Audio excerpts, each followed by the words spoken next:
What's going on, podcast listeners? My name is Michael Chernow. I am a restaurateur and lifestyle entrepreneur, and I am truly obsessed with living a life better than yesterday through wellness, fitness, and good vibes. I've always wondered if the drive to succeed is something we are born with, or if it's something that is made over time through grit, drive, and perseverance. I get to answer that question exactly, and the goal of this podcast is to talk with people that have absolutely crushed it in life and have inspired me to do the same. This is Born or Made. What's going on, guys? Welcome back to the Born or Made podcast. Today, I have got a couple of guys that I've recently met that are putting out a product that is freaking awesome. As a matter of fact, it's so awesome that my fridge is fucking stocked with the stuff. I've got Evan Quinn and George Youmans on the podcast today. The guys have founded a company called Hiyo, and it is a non-alcoholic beverage that they have put into the marketplace for a really cool purpose. And it's not only delicious, it's not only functional, but it also serves a purpose for guys like me who don't drink alcohol and want to have something in my hand that makes me feel a little bit better. So I'm really excited to introduce the guys. Evan, George, welcome to the Born or Made podcast. Stoked to have you. Thanks so much for having us. Excited to be on. Yeah, absolutely. Fired up. Spend the morning with you. You know, we met through a buddy, Rod Kurtz, who's just like an awesome connector, and he's introduced me to some of the greatest people I've met, and you guys are now on that list. We sat down at Erewhon in Los Angeles like a week and a half ago or so, and I felt like we knew each other forever. Like we just connected really quickly, and you guys are doing something that's right up my alley. And so I said, hey, I think it would be awesome to have you guys on the podcast. And here we are. I'm going to give you guys a little bit of a rundown of what the Born or Made podcast is. I've been doing this for about a year and a half, maybe a little bit longer. And I've had the opportunity to meet with men, women, and people to talk about their stories, right?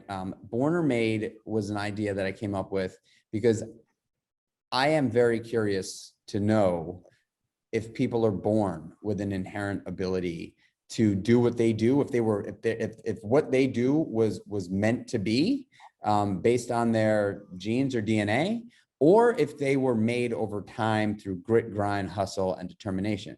Now, I do believe that there is always going to be a combination of both, right? Like no one rises to the top without grinding their ass off.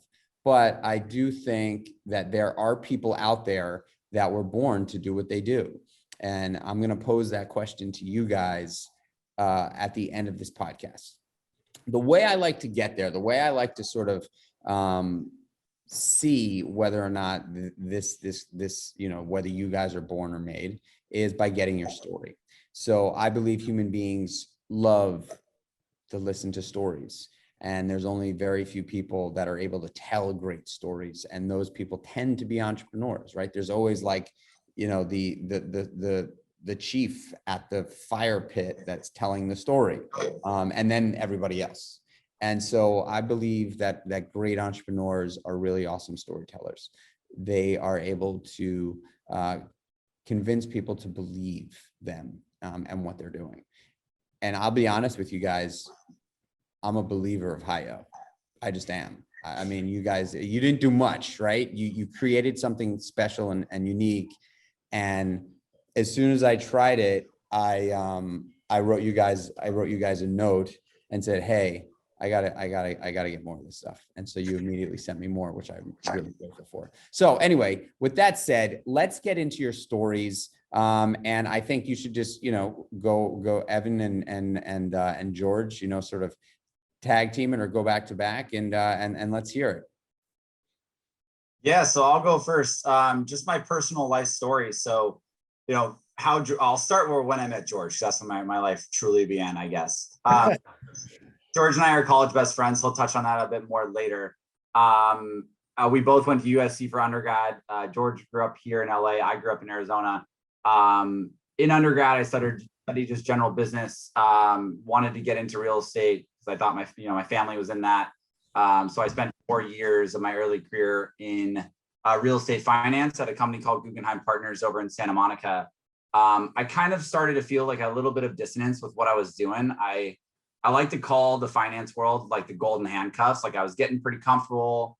I had a nice job. I had good comp. I had all of that, but I just didn't really find a purpose in what I was doing. I decided to take a leave from that, go get my MBA at UCLA Anderson. About that time is when George and I started ideating on a beverage concept. I'm not going to get too into that to start, but my kind of thing was I wanted to never wear business casual again, right? I wanted to be who I wanted to be, pursue something that I thought was purposeful, that I could have passion in, and honestly start something pretty special with my best friend here. So we've been working on Hiyo ever since, I walked in the door at UCLA Anderson and really have never looked back. I'm really enjoying the journey. We'll get into a little bit more, but essentially I'm the finance guy that left finance to go be an entrepreneur in the beverage space. I just want to, before we get into George's story, I want to just hear a little bit about your childhood. Like, what was your childhood like? Like, were you ambitious as a kid? Yeah. So I grew up in Arizona. I was one of 5 children. My nickname growing up was either Little Man, which now is not applicable because I'm pretty big, or the perfect child. So there was a good amount of pressure on me from an early age to get straight A's starting from 3rd grade till I graduated high school. Always was very great in the academic setting. And then growing up in Arizona, it's a very competitive sports world. So I chose baseball as my path, stopped playing at the end of high school. Kind of made a decision I could have gone to maybe like a D2, D3, or maybe like an Ivy League if I got in there, but wanted to have a more well-rounded experience going to USC. So there definitely was a lot of pressure to be the guy that I could be, but a lot of that I think was self-taught to a degree. I didn't grow up with the best, parent relationships. So I kind of always grew up with like okay, here's what they're doing. Like, let me kind of do the opposite and try to become my own man. And I think I'm very proud of the man that I am today. I think that it is a buildup over time of continual small events and little effort, from good grades from 3rd grade on to surrounding myself with the right people, to always having kind of a North Star of, I guess a moral compass and values that I hold near and dear. So I think I didn't just become a guy that I really love overnight. I think it is something that I built into, which I'm not trying to answer the born or made yet, but just trying to give a little background on how I grew up. When you say you had a rough, you didn't have the greatest parenting situation, what? Yeah. So I didn't grow up in your kind of traditional, I guess, what is traditional American household nowadays. Parents eventually got divorced when all of us left college or left the home. It wasn't as like loving and nurturing. Like my family's not one to talk really about emotions and kind of put yourself out there and be like I would almost view my mom as a close friend and my dad as like a business partner, as opposed to like we are one nurturing family. And my siblings, I have 4 siblings, all amazing people. We all get along so well. It's just not your typical lovey-dovey, like my parents are my role models that helped me form into the person that I am today to a degree. Got it. Makes sense. George, what about you, man? Yes, what was yes. it like growing up? All right. Well, growing up, I probably had like the opposite. I had the best childhood growing up, honestly. Like, have 2 parents who were like incredibly supportive. Like Pops would be kind of in his suit, but like at every baseball game kind of thing, where, I think they were both like really good examples for me. Have 1 younger sister who I'm very close with, and then 3 older half siblings. Was very close with my sister growing up. And then I think like with my older siblings, it was a relationship that was a bit more earned, but was one that like I don't know, I just had to kind of like earn their love a little bit more. And now we have a really close relationship with each of them. It's also been awesome, like having them now have kids and getting to see the brood grow a little bit. But yeah, growing up, I think for me, I was always like kind of a creative that was trying to do things a little bit differently. Whether that was, writing poetry at like a young age, or like going and catching lizards and stuff like that. I grew up with my grandma living in my house. So she was this like crazy old lady in the best way, where she'd have like rings on every finger that were like matching her hat, was matching her cane. And she would like tell me, go out and catch frogs and I'll come back and like hypnotize them. So that's the type of influence that I had in my life. So I think that at a very young age, it was like, yeah, go do you, like, do your thing, George. Like you have so much to offer to the world. So, bring your unique voice to it. Certainly was pushed pretty hard by my parents to excel like academically and athletically. Probably pretty similar to Ev, was just always trying to get the best grades. I don't know if it was necessarily for myself as much as it was for like my parents, maybe a bit of a people pleaser there. But yeah, just went super hard into academics, while, was also able to continue playing baseball in college, for a little bit, but, ultimately let that, dream sail when I said, I'm cool playing baseball. I'd rather go to USC. I wasn't quite good enough to make that squad, but knew that that's where I wanted to be. So ended up there, and met Evan, and then that kind of all led to almost this conversation. So yeah. You guys have such a, the story is so similar to, I could just tell the kind of people you are. I mean, I think we alluded to this conversation a little bit when we met for the first time. Partnerships are incredible and also very, very challenging, right? And it doesn't make an enormous amount of sense to have two partners that do the exact same thing, although I do have a theory about that as well. Because you want someone to be an expert, or at least taking the reins in an area where you're not necessarily optimized, right? And they are. And so it just seems to me that like there is, I used to say it like this when I launched the meatball shop with my partner, Daniel. We would walk into a restaurant together, and I would say, even in the media, I'd be like, yeah, Daniel and I, when we're thinking about, taking the restaurant, we'd walk in the doors and we'd look around, and I'd have a vision of everything in front of the wall. Like all the tables, the chairs, the color, the music, the cutlery, the plates, the lighting, like all of the stuff outside of the wall in front. Daniel would have a vision of everything behind the wall. The electrical, the plumbing, the kitchen equipment, where the GFIs are going, like all that stuff was what he thought about immediately. And so it worked so well because he covered everything behind the wall and I covered everything in front of the wall. But it was also tough, right? Because you have two sort of, I would imagine, George, you think with the creative side of the brain, and Evan, you think with the logistical side of the brain. And you have to make decisions together.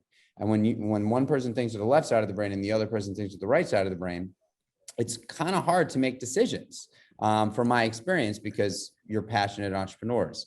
And so you tend to battle over those decisions, which I think is also actually very healthy. But I would love to just sort of like first talk about partnership, because I just jumped into that. And then I want to hear about where you guys started with Hiyo. Yeah.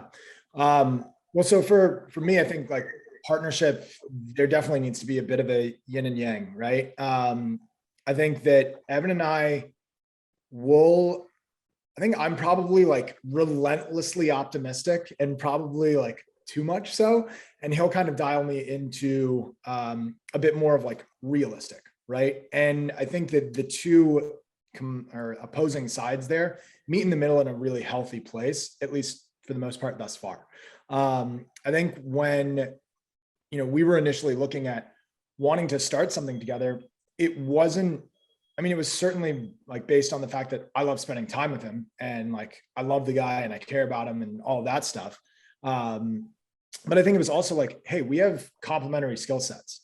Like I come from sales and marketing. I have a little bit more of like the creative flair, if you will. And Evan is like very adept in the financial background, right? So being able to kind of own those two camps, I think is like really important. I'm curious to hear your opinion on having two people working the same kind of, or having the same competencies. But for us, it's been a good way that makes it easier to delineate responsibilities, right? Because when you launch a business, it feels like there's never enough hours in the day and there's just so many things to be working on. And I think that fortunately, we have a pretty good understanding of, okay, that's your camp, this is mine. And then these are the things that we want to work on together. And that works pretty well for us. Thankfully for me, Evan says that he gets all the boring stuff. So like the financial stuff and making sure the business is, keeping the lights on. And I get to try to come up with a bit more of the brand things, the partnerships, a bit of the front of house stuff, as you would say. But I don't know, Evan, I think Evan gets a little bit of the rap of, oh yeah, he's the finance guy, but the dude's a dreamer as well. And I think you have to have that as an entrepreneur. Like, it doesn't matter what background you have, like you have to have a level of optimism and a level of just like, what if this goes better than I could possibly imagine in you, and be a bit of that dreamer. So like, I don't want to sell him short for that at all, because he's got plenty of that as well. And then I'm going to ask Evan, but, I think what's so interesting is, a guy like you and I can say the boring stuff like financials and spreadsheets and stuff like that. But interestingly enough, the people that are actually good at that stuff, from my experience talking to them, really enjoy it. Like really enjoy being able to figure things out mathematically, and to make them work, right? like you could talk shit all day long, but in many cases, there are some exceptions, but in many cases, the numbers do not lie, right? Like, the numbers do not lie. There are a number of ways to get to 2. It's not just 1 + 1. It could be 4 - 2. It could be 8 - 6. It could be, -2 + 4. Like there's many ways to get to 2, but most of the time it's 1 + 1. And when you have the skill set to be able to lay that stuff out, I honestly wish to God I was more proficient in my financial, expertise. And I'm just not. I know how to manage it, but I'm just not. And then I Evan, why don't you give us a little bit of perspective on partnership?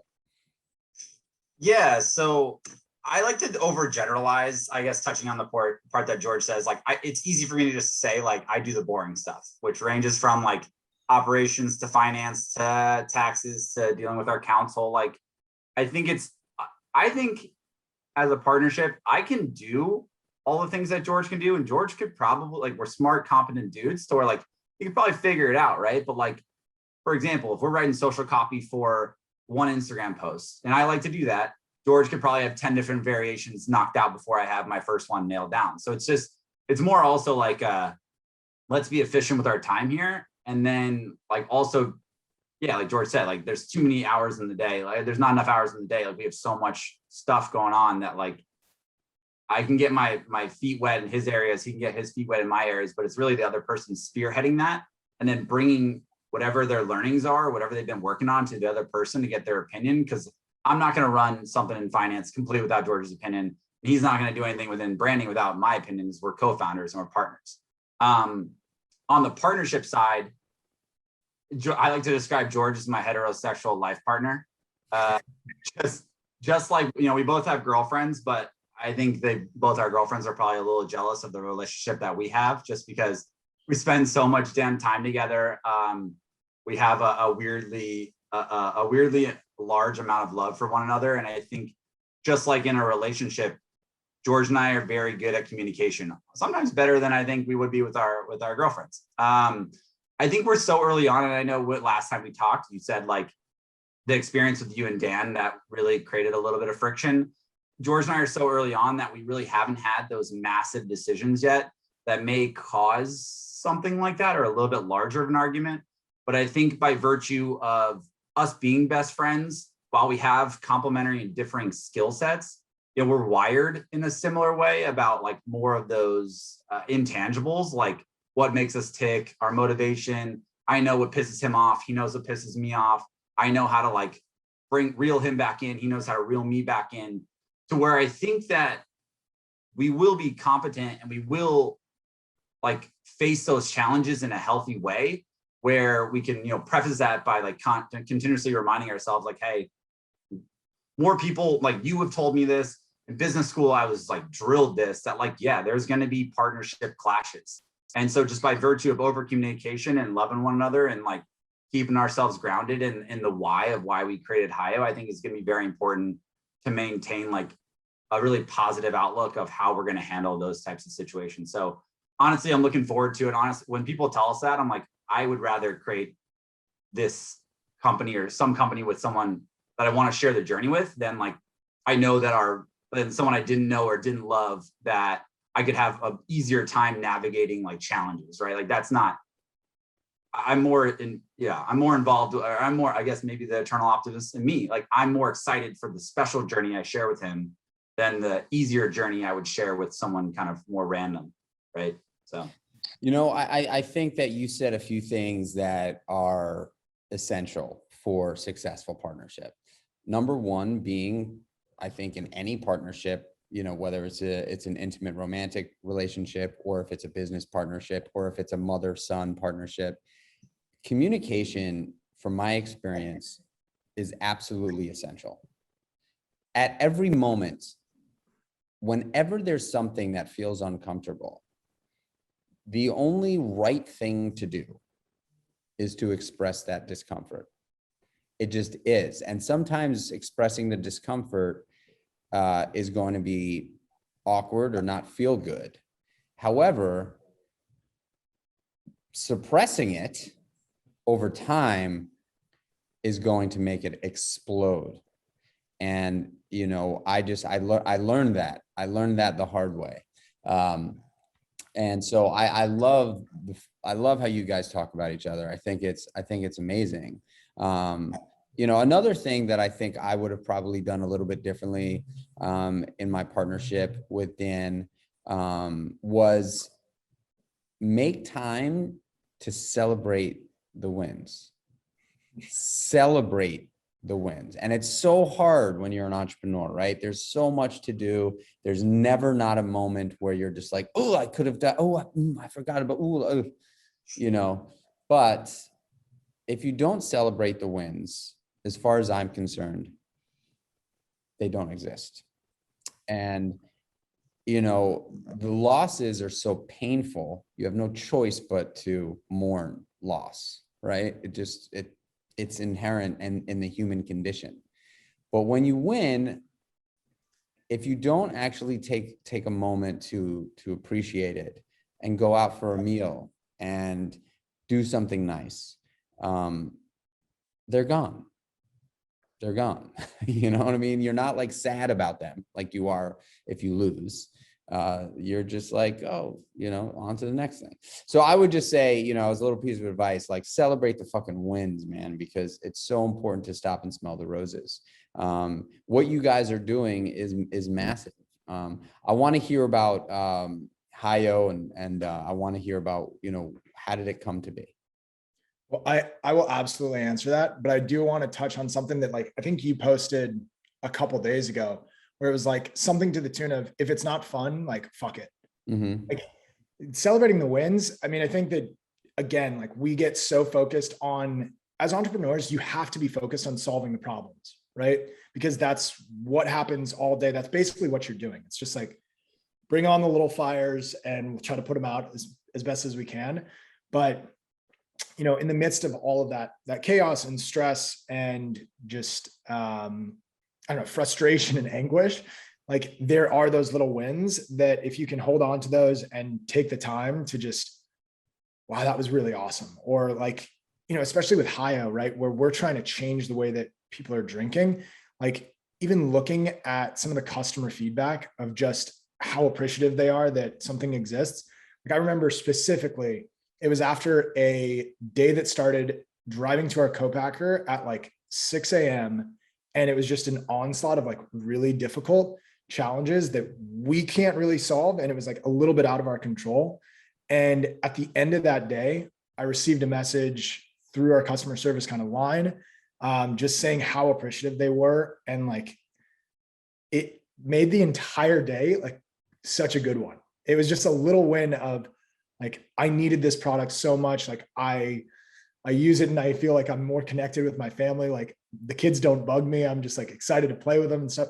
It was just those little wins absolutely are the fuel that get you through those times that you're just exhausted and you don't have anything kind of left. Right. So, fully agree with you, that you got to celebrate those. And if it's not fun, like, what are we doing here? 100%.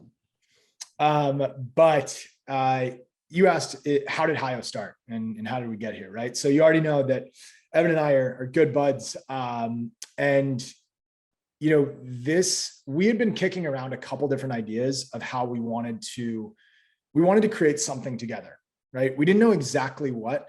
We knew that we probably wanted to be in CPG, just because I have a background in it, working at Red Bull and then at a health food startup called Snack Nation. Now it's rebranded to Karoo. And, you know, I think that there was also a level of CPG is really fun because it's tactile, right? You know, it is something that you can feel and hold. And I think that was just something that it's also communal to a certain degree.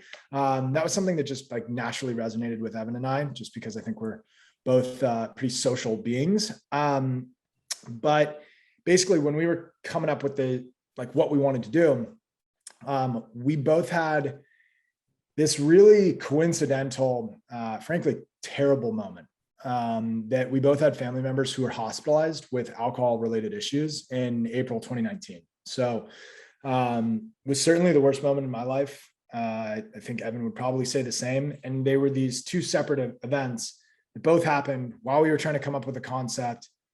The stars were aligning in this really weird kind of traumatic way. And as those members, decided to go sober out of necessity, we decided to go and kind of like cut back our drinking just to like do that in solidarity with them. And as we did, we saw like, holy hell, it is really hard to go out and socialize and not drink. And it's harder than it needs to be. You go out and you look at the options that were out there. It was like super boring soda water and lime. It was sugary mocktail. It was a soda, which was like, make me feel like a child. Then there was like non-alcoholic beer or non-alcoholic like spirits. And I think those are just like lesser than alcohol options. It's like beer without the alcohol, beer without the feeling, right? So we just thought, wow, people are being punished when they're trying to prioritize their health, or for the many, many good reasons of why to drink a little bit less or not drink at all. You're being met with these options that I don't think are sustainable, right? Like, or maybe not sustainable, but it's not sustainable in a big way. We needed to make something that was as good or better than the status quo, right? Which was alcohol. That's a really rewarding drink, right? Like that's a rewarding experience. You get the punishment on the back end if you drink too much and are hungover, but like in the moment, it's, it tastes good, it feels good, it's communal, and like you're having fun. Like all of the chemistry that's going on in your brain, you're getting a lot of reward systems. To supplement that out with just like a soda water, I think is going to be really challenging to do for people who don't like really need it, right? Like the sober kind of people. So we wanted to have something that deserved its place at the table, gave you a delicious drink that had complex flavors, that had a great experience from the consumption component, that also delivered on like a stress relieving, mood boosting kind of feeling that people are usually seeking from alcohol.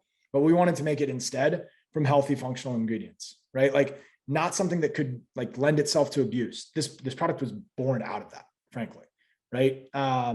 So we wanted to have healthy ingredients that you knew that wouldn't mess you up, and just ultimately like make it a little bit easier for people to socialize without sacrificing their mental and physical health, right?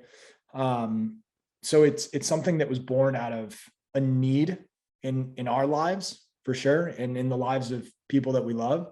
But as we started doing more research, there's a big need outside of us, and I think a lot of people are turning on to, whether they're drinking less for the night or the weekend, or like doing kind of like the monthly challenges of like dry January or sober October, or they're not drinking for good. I think more and more people are seeing that alcohol doesn't serve them as much as maybe it used to. So we're trying to answer that call a little bit. God, I love that. I love it. And honestly, it gives me, a guy who really loved alcohol. Boy, did I love alcohol. Like a lot.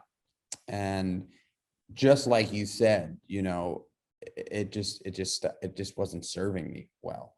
I enjoyed the beginning of it, and the end of it was disastrous, and I'm not saying that that's everybody. I mean, I am an extreme example of the user of alcohol.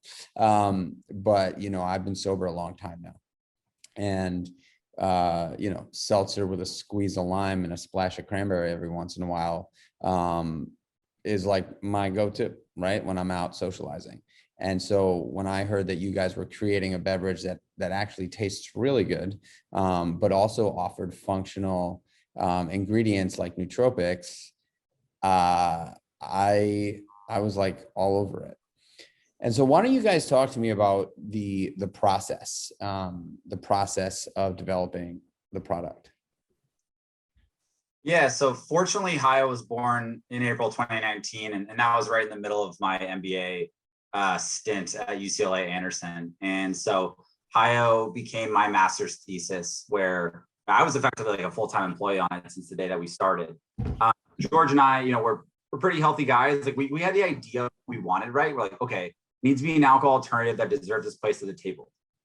First and foremost, we need to do some research, consumer research. Like, why do people drink? And we got a lot of different surveys coming back to us saying, people obviously want to be stress-free. They want to feel a mood boost or some sort of like mood altering effect that makes them more present or engaged, or just feels more than themselves in the social occasion. And then sometimes there's a level, like a little bit of energy, right? Not something that causes insomnia, but something that can like kick them into overdrive a bit. And so George and I had a working knowledge, being the healthy guys that we are, of botanicals like ginger and turmeric, and the overall category that is the adaptogenic category, and then nootropics. So we knew we wanted to produce a drink that had functional, healthy ingredients that makes you feel, stress-free, with a mood boost, a slight touch of energy, and just overall more present in the social setting. So we enlisted the help of a medicinal herbalist in conjunction with our handy dandy Google. And we really wanted to back into the ideal social mood. So we knew, okay, on the stress-free front, we should have adaptogenic herbs like ashwagandha. And then what is another adaptogenic herb, that like a adaptogenic mushroom that really helps with like vitality and endurance and performance and can give that little touch of energy? Cordyceps. And then we wanted this kind of like noticeable mood enhancement, which needs a little bit of like this heady feeling that could be this calm yet focused feeling. And that's going to be nootropics. And we backed into L-theanine as well as lion's mane. And then lastly, we wanted you to wake up the next morning feeling like, the opposite of a hangover, where you don't have inflammation, your digestive system's working acutely well. And so we brought over ginger and turmeric, which also are kind of more wellness ingredients that 99.9% of the population should know, and lends itself to people, reading our ingredient list to be like, okay, I don't know ashwagandha, I don't know cordyceps, or maybe these nootropics, but if it has ginger and turmeric, this is for sure a healthy beverage for me. So we worked with the medicinal herbalist to make sure like, hey, these are the ingredients that we want to have in it, like kind of balance it out to where there's some good efficacy, because we wanted people to feel that value prop of like that stress relieving, mood boosting effect towards the end of their first can, but also make it sessionable like alcohol, where you could have a couple and, not saying like it would intensify and magnify to a degree that was overwhelming, but it could grow and you could continue to participate over the course of a social setting. Then we took kind of that science component. We went to a beverage developer and we're like, hey, this needs to taste delicious. So hide all those, those bitter, those healthy ingredients don't taste too good. So we're like, we need to make sure this tastes delicious. It needs to be 25 calories. Also, we want to make it organic. And it needs to have like, no sedimentation or any type of issue someone may have. And they're like, okay, you guys are really the worst. Like, this is like a really functional beverage and you want to make it taste like an elevated seltzer, like fruity seltzer. But we can get it done. And so I think that's also something that's really important for us. Like, we spent a little over a year, maybe between a year and a year and a half on product development. And we can get into it. We pushed off launch because we just had a founder's intuition of this product needs to be so kick-ass that like Michael tries it, loves it, goes and tells his family, goes and tells his friends. Like, if you're just going to put a beverage out in the market that doesn't taste good and doesn't make people feel good, like you're just tossing your hat into a very competitive ring, and the likelihood of success is kind of low. We want to make sure this is an exceptional product that we're starting out with that people are going to be really buzzing about and telling their friends about. So the product development side was quite an arduous process, but George and I couldn't be happier with the result that we have in the market right now. Second that. I love it. I love it, man. I really do. I think that you guys created something awesome. And, and even the thought of being able to have something that's going to offer some sort of a relaxing element to someone like me is awesome, because I live a life where, like you guys, I mean, I'm in development right now for my CPG product. And so I just know that, the amount of balls that are constantly in the air that you have zero control over, supplier, distributor, 3PL, like all those things, especially now, sort of coming out of COVID-ish, there's just an enormous amount of backlog for these businesses. So having something that I can incorporate into my life that is going to give me even the thought of a little bit of a relaxing vibe is fantastic. And you guys did it. I wanted to talk to you about Hiyo. And what is Hiyo? Like, how did the name come to be? Well, it took freaking forever. Choosing a name is so hard. It's like this one little thing, but it matters so much. And it's like the first thing that people think of, and you're going to have to live with it and listen to it so many times. So it was something that we actually spent a lot of time on, and we definitely had a lot of misses. I'll give you a little bit of the process. Like, we must have written out, I don't know, I have like 200-300 different names, and just kept whittling back down. But we knew that we wanted it to be something that was optimistic, that was happy, that was, a little bit even like mission driven. It needed to be simple. We liked that it was like 4 letters, and it even has a little bit of like Hiyo. So it has that positive inflection that, I don't know, it's easy to smile saying it. And we think the drink it's easy to smile when you drink it. So we liked it from a phonetical standpoint and all of that. But, there's also the hi and the yo. It is a social beverage. It's a social tonic. Those are 2 ways of saying hello, and connecting you with the world, I guess. But really what Hiyo stands for is happy in your own, which is kind of our playful take on the idiom, like happy in your own skin. So, I'm wearing the hat, like never wasted.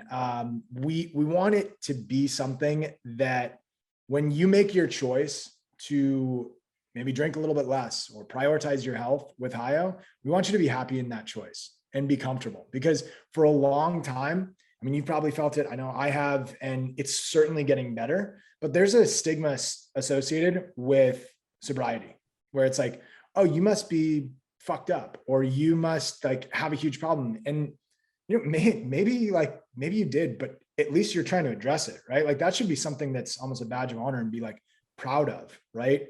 We want to make it easier for people to be happy in their own skin and happy in their own choices at that social table. When everyone else maybe orders their wine or their cocktail, you can grab a Hiyo and be excited and proud of that decision.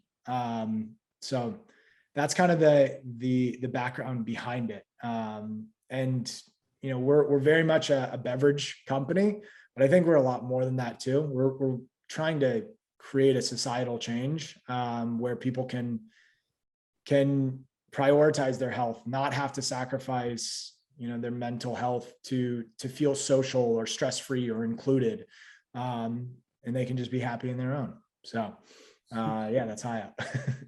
I love that. I love the high and the yo too. I didn't even think about that. But it makes total sense. It's fun. It's fun. You know, I guess I have a question that has somewhat become, it's definitely become I don't want to call it a trend, but I do believe that drinking less or stopping altogether is something we're seeing a lot more of, specifically with the millennials and younger people that are saying, hey, like, I don't need to get hammered all the time. Why do you guys think that is? I mean, I'm sure you guys have done a bunch of, you said you did a bunch of research. So do you think that there's a specific reason, or do you think it's just, why do you think people are looking to potentially not drink as much and looking for alternatives? Yeah, I think we did a ton of research, and this really goes back to like a Nielsen study, which I think one of the quotes we read was, you know, younger generations are more likely nowadays to brag about how they didn't get fucked up on the weekend, as opposed to when, you know, they do get fucked up. And I think that's a really meant, because at least when I was younger, like, and when I was kind of in my heavier drinking days, like, it was cool. Maybe it was in college, but it was cool to get really fucked up. And I think, you know, now it's like there's Gen Z. I think for every generation, there's a different reason, right?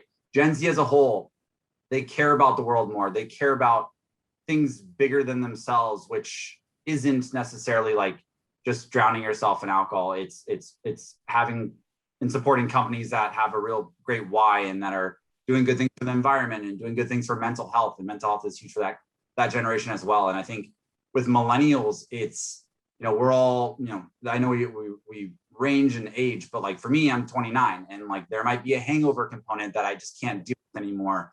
I may be starting a family that like now my priorities have shifted, or I've really kicked it into overdrive with my career to where, you know, again, like George said, like alcohol doesn't serve me. Even just personally, George and I were like, we kind of came to the realization early on, we're like, hey, you know, 5 days a week, we are professionals that are driven to, you know, progress our careers. We work out every day. We eat as healthy as we can. And we kind of said, like, this is our straight line during the week. And then Friday happy hour hits and you completely deviate. You start drinking, then at night you order a pizza, and then the next day you don't work out, and then you like chill on the couch all day. Like, it really throws you off that line that you're working so damn hard to stay on for 5 days a week, that like, why does the weekend and the social occasion have to be the most detrimental to the mental and physical health that you've been building up for like that entire week, right? It's almost like by the time Monday morning rolled around, I'd be like resetting and just being at like net zero. And then for older generations, you know, I think they are more set in their ways, but they're open to things that, like, you know, have longer term health benefits to them, like with ginger and turmeric, like aiding in digestion, anti-inflammatory, antioxidant. Like, these are all things that are largely new to them, but, you know, they want to live as long as they can. They want to stay, you know, the healthy best self that they can. And so they're open to products like this. Like, we've had, you know, our parents or our grandparents like try Hiyo and love it. So I think that there is different reasons for why each generation is drinking a little bit less. But like you said, it's a very palpable shift. And whether that has, we can get into COVID and why that may have affected it, but it's something that, yes, you can call it a trend, but I truly think it's here to stay. And, if we can be one of many brands that is trying to change the landscape of alcohol being so embedded in the social setting, I think, the society will be better off because of that. So, we're excited to be a real big part of the change, hopefully a big part of the change, but a part of the change. Listening to you, it just made me think, and I actually hadn't thought of this prior to this conversation, but I believe the Gen Z and the millennial demographics are just more ambitious for self-employment. And I think being an entrepreneur today in general, like, when the guy who, developed McDonald's or Burger King back in the day did it, that person most likely wasn't looked at as like the cool guy, right? Or like when the shoe store opened up on the corner, it wasn't like, oh yeah, did you check out that new that new sneaker spot? It just wasn't like that, Fitness and wellness, people weren't so excited to talk about their, marathon training, 25 years ago and share it with everybody, and everybody around them being like, oh my God, you're running a marathon. People would be like, why the fuck are you doing that?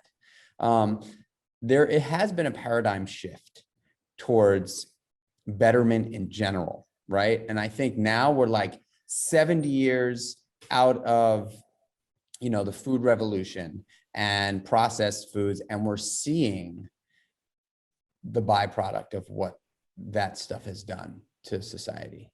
And the findings are not awesome, right? And it's taken a long time to see that. And I believe that there are just, people your age and a little older like me and a little younger are really, really concerned about their wellness and their success and happiness. And I believe that has led people to want to review their habits, right? And sort of consider maybe shifting a little bit. So I think that you guys are right on time. I think you're right on time. And I'm like, it just makes me so happy to hear, because I to know that I can have a beverage that has 0 alcohol, 0 narcotics, and offers natural ingredients that are beneficial to me, first and foremost, taste really good, but also offer some sort of a function outside of just hydration, right? It's just incredible. I think what you guys are doing is killer. I really do. I think what you guys are doing is killer. And if anybody listening to the podcast is interested in getting some Hiyo, what's the best place for them to get it? Online? Yeah, you can check us out on drinkio.com. We're still a young brand out on the West Coast. So in terms of traditional retail, we're just in like some of the more natural, healthy stores like Erewhon, for example, in Los Angeles. But yeah. Is the plan to roll out a national retail?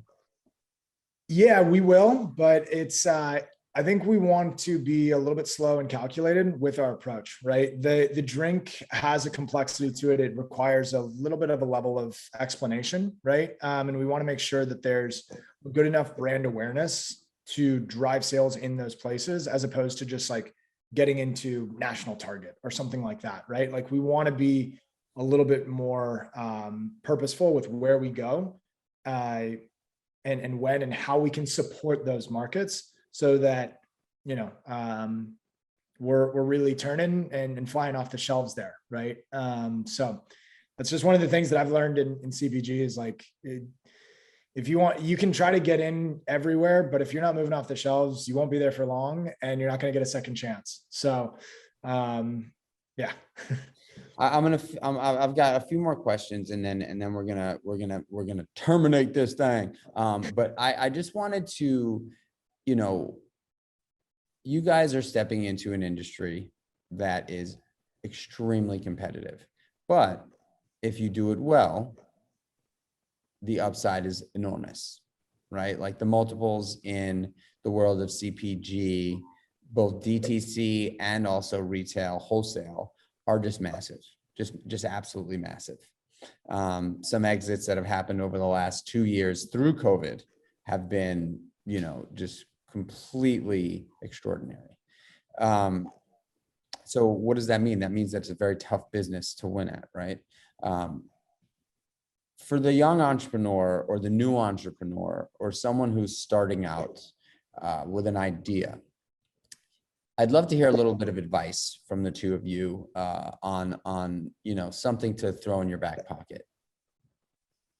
Yeah, I think just why we chose beverage, it's definitely deeply rooted in our why of why we started this in terms of our family members, and it made the most sense to become a beverage in that regard. I think for us, it's really important because it's so competitive to do one thing and pick our lane and do that one thing really, really well. There's a good problem that we have with Hiyo. It is, can be just a functional beverage. It is an alcohol alternative.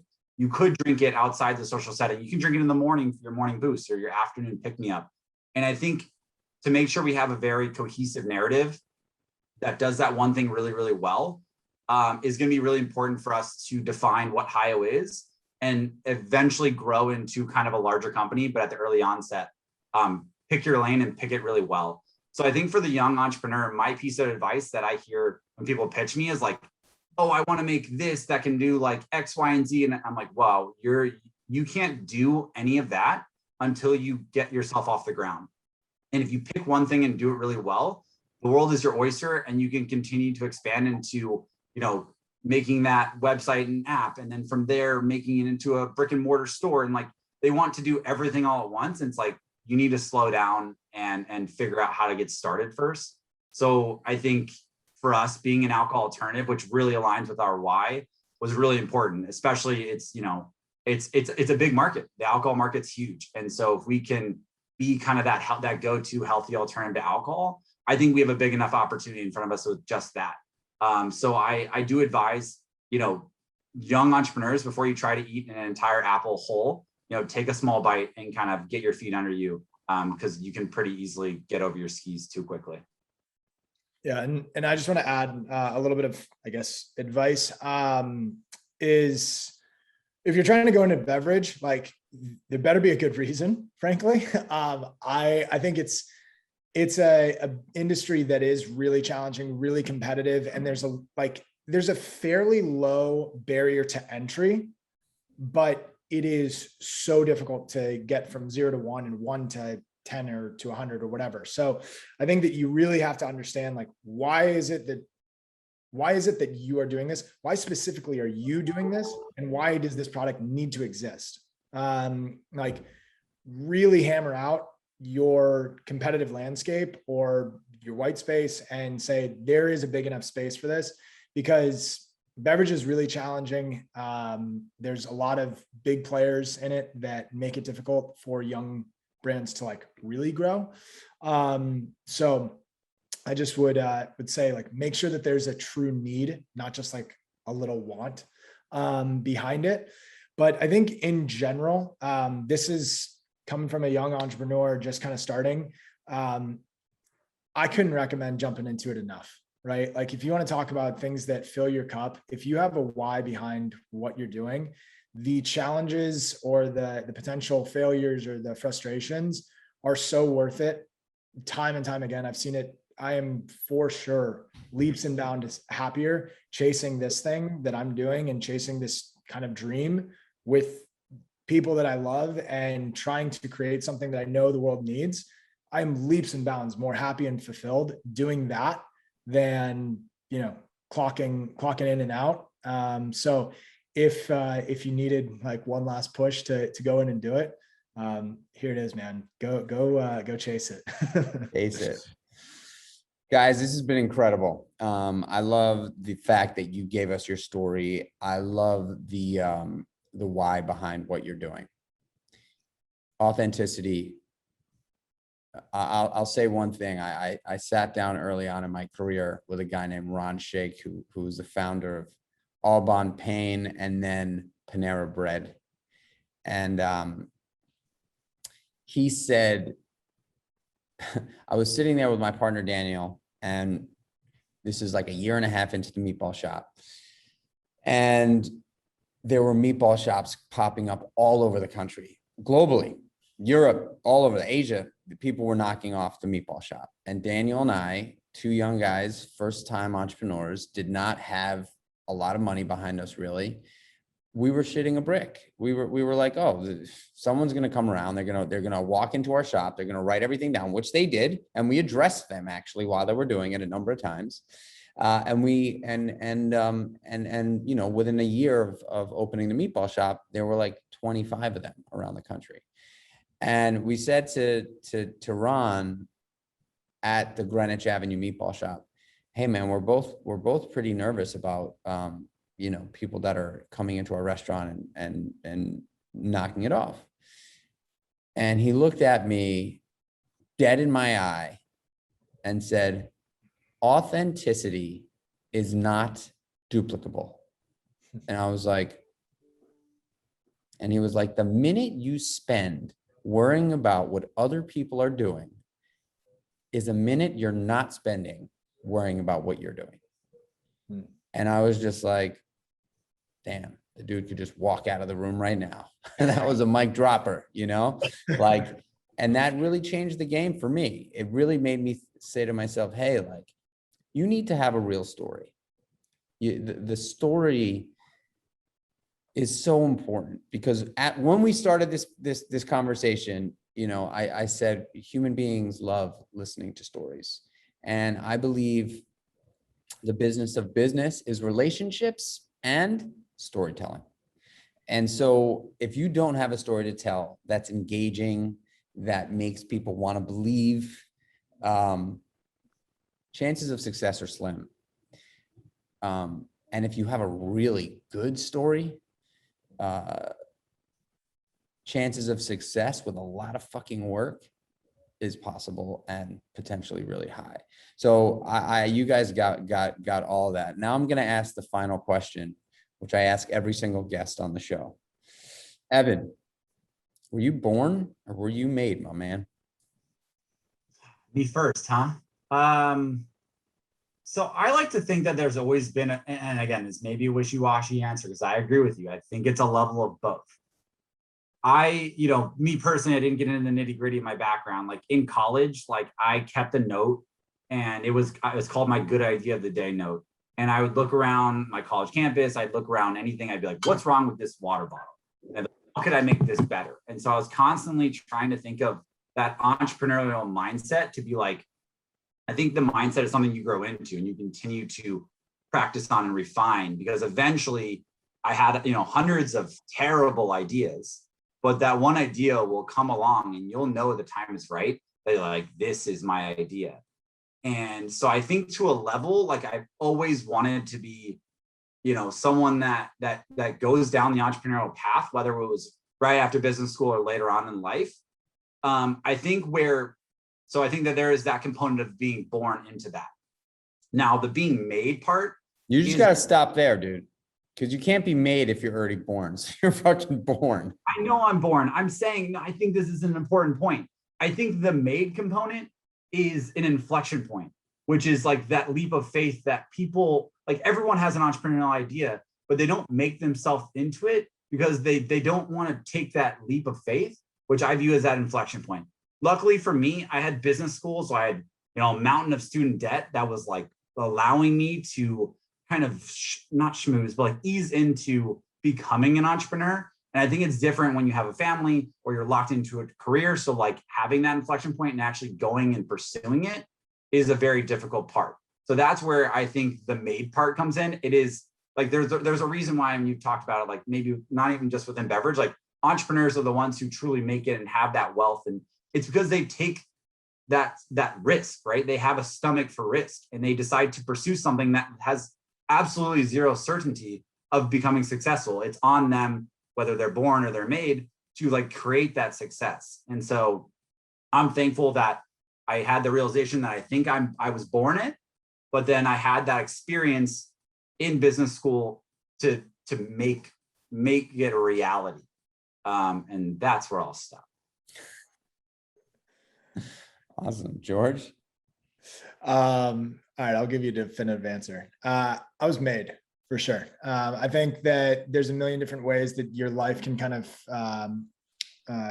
go in different directions. And it is like your experience, the person that you are is basically, in my mind, an amalgamation, just like a big sum of all of the moments and occasions and actions and choices that you make.